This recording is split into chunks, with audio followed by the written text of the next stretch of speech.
सिंह और आप देख रहे हैं सिटी बिग न्यूज। लगातार पेट्रोल और डीजल के बढ़ते दाम से एक तरफ जहां जनता परेशान थी, तो वहीं आज जो खबर आई कि गैस सिलेंडर्स के दामों में भी बढ़ोतरी हो गई है, इजाफा हो गया है, तो जनता के पैरों तले से जमीन खिसक गई है। लगभग पूरे देश की जनता जो है इस बात से काफी नाराज दिखाई दे रही है। खैर, आज इसी बात पर चर्चा करने के लिए हम पहुंचे हैं व्यापार मंडल के अध्यक्ष बजरंग दास गर्ग जी के पास।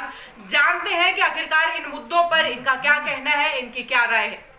देखिए, आज के टाइम कच्चे तेलों की जो पेट्रोल डीजल की जो रेट है, वो तो रेट तो कच्चे तेलों के कम है, मगर इससे कहीं ज्यादा केंद्र की एक्साइज ड्यूटी और राज्यों के वेट कर है, जिसके कारण लगातार देश के अंदर पेट्रोल व डीजल के रेट में बढ़ोतरी हो रही है। और मैं स्पष्ट करना चाहता हूं, डीजल जो है, खेती में उपयोग आने वाले ट्रैक्टर है, जो इंजन है, उसमें लगभग 18% डीजल की खपत होती है।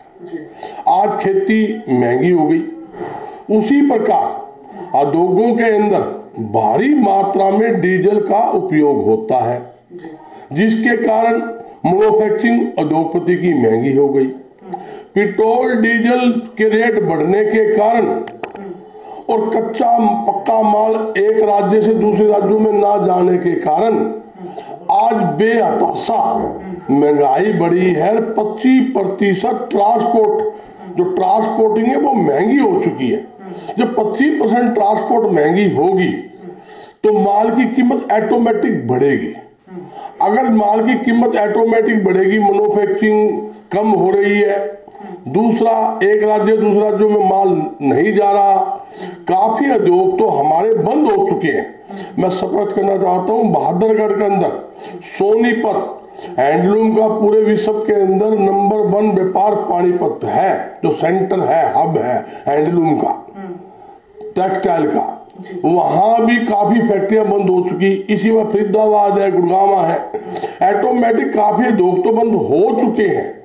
अगर ऐसी हालात महंगाई की रही तो मैं दावे के साथ कहता हूं, यहाँ का उद्योगपति हरियाणा से उद्योग पलायन कर जाएगा। और दूसरी बात, ये हरियाणा जो प्रदेश है, ये कृषि उपज प्रदेश है। कृषि उपज प्रदेश में आप देखिए, यहाँ पर लगभग 90% गवार की फैक्ट्री हरियाणा में बंद हो चुकी है। इसी प्रकार 70% फैक्ट्रियां दाल की मिलें हैं, वो बंद हो चुकी है। और कपास मिलें, काफी कपास मिलें यहां से बंद होकर पड़ोसी राज्य राजस्थान में लगा चुके हैं। आज कृषि उपज मिलों का कितना बुरा हाल है। तो ऑटोमेटिक ही जब मिलें बंद हो लग रही है।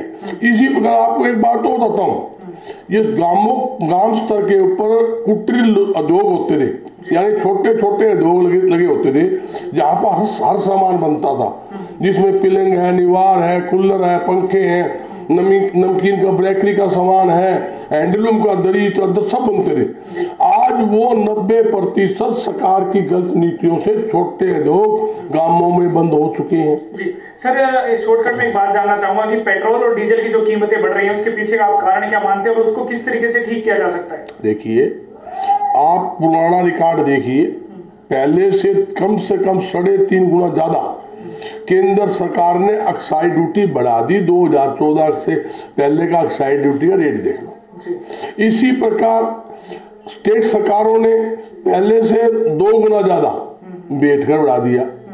भाई, जब एक तो पेट्रोल की डीजल की कीमत कच्चे तेल की ज्यादा होगी, ऊपर से बैठ कर हो गया, तो ऑटोमेटिक जो रेट है आसमान पर छू चुके हैं। सरकार को एक्साइज ड्यूटी जो बढ़ोतरी की हुई है, और सभी राज्यों की बात कर रहा हूं मैं, ओनली हरियाणा की नहीं कर रहा, सभी राज्यों को वेट कर कम करने की जरूरत है।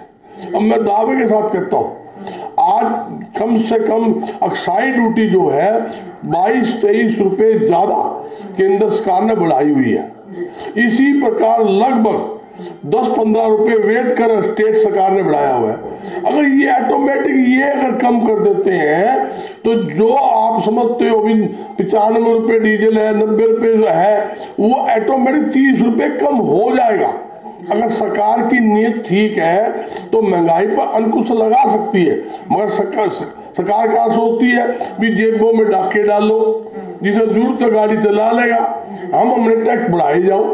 ऐसे कोई बात नहीं बनती ना, जब तक जनहित की बात नहीं सोचोगे तो। सर, किसानों का जो आंदोलन चल रहा है 90 दिन से ज्यादा हो चुके हैं, क्या कहना चाहेंगे उस आंदोलन में? व्यापारी कितना साथ दे रहा है और आगे अब क्या कदम उठाएगा? व्यापारी किसानों को कितना सपोर्ट करने वाला? देखिए, किसान आंदोलन नाम जरूर है, आंदोलन के साथ आड़तियों का सीधा संपर्क है, हमारा सीधा संपर्क है। संपर्क क्यों है? व्यापारी और किसान का चोली दामन का साथ है। अगर किसान की खेत में दाने होंगे तो वो मंडी में बिकेंगे, जब मंडी में बिकेंगे तो हमें उसकी 2.5% आड़त मिलेगा, यानी कमीशन मिलेगा। जनता को गुमराह करने की बात है। ये कानून तो शुरू से ही है, किसान अपनी फसल कहीं बेच दे। मैं दावे के साथ कहता हूँ, जिस दिन ये 3 काले कानून लागू होंगे, हरियाणा ही नहीं पूरे देश की मंडियां, सरकारी मंडियां धीरे धीरे करके बंद हो जाएगी। इससे देश का किसान, आड़ती, मजदूर बर्बाद हो जाएगा। किसान की फसल औने पौने दामों में एडवांस में खेतों के अंदर अमानी अडवाणी जैसे बड़ी बड़ी कंपनी के लोग खरीदेंगे, किसान को फसल के पूरे दाम नहीं मिलेंगे। जब किसान की फसल मंडी में नहीं बिकेगी, सरकारी मंडियां बंद हो जाएगी, तो किसान की फसल एमएसपी पर कौन खरीदेगा? ये लोगों को गुमराह करने वाली बात है। मैं स्पष्ट तौर पे कहता हूं, ये 3 की जो किसी कानून के अंदर एक लाइन ऐसी दिखा दे जो किसान और आड़ती के हित के अंदर एक लाइन भी डाल ली हो। आप इसमें ऐसी चीज डाल रहे हो, स्टॉक सीमा खरीद कर 5 खरीद कर 100 रुपए किलो तक सब्जियां बेच रहे हैं। इसी प्रकार जो 19 रुपए किलो जो गेहूं किसान की है, जो 60 रुपए किलो में अमानी अडवाणी बेचेंगे, कोई रोक नहीं सकता। जी, और अब आगे सर आपका क्या कदम रहने वाला है इस आंदोलन को लेकर? अंतिम सवाल आपसे। मैं एक बात और भी बताना चाहता हूँ इसके आंदोलन के साथ साथ। एक तो जो गैस सिलेंडर है, पहले 2014 तक, जब से देश आजाद हुआ तब से 2014 तक 300 रुपए लगभग कीमत होती थी। इस सरकार ने 6 साल के अंदर अंदर 488 रुपए बढ़ाकर 788 रुपए गैस सिलेंडर कर दिए।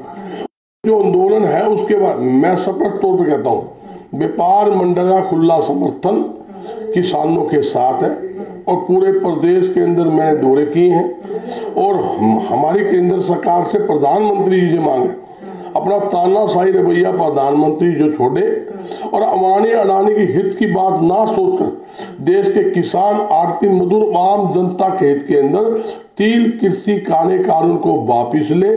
भाई, जो आंदोलन चल रहा है, आंदोलन में जो भी हमसे सहयोग होगा, हम खुले तौर पर आंदोलन के साथ है, इसमें कोई।